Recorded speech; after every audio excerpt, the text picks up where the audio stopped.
उसी stay order के बाद उत्तर प्रदेश शासन की तरफ से जो सबसे इंपॉर्टेंट चीज है, उत्तर प्रदेश के विशेष सचिव की तरफ से 20/12/2024 को सभी जिला अधिकारियों के नाम ये लेटर जारी किया गया।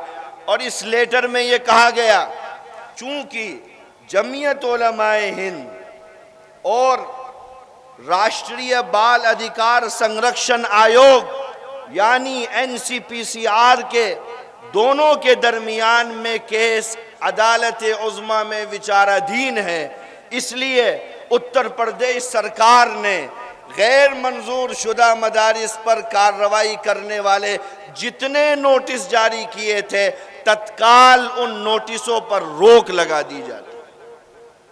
ये तो सरकार का आदेश है, विशेष सचिव का सभी डिस्ट्रिक्ट मजिस्ट्रेट को है ये। लेकिन उसके बाद भी मदरसों के खिलाफ ये क्रैकडाउन खत्म नहीं हुआ।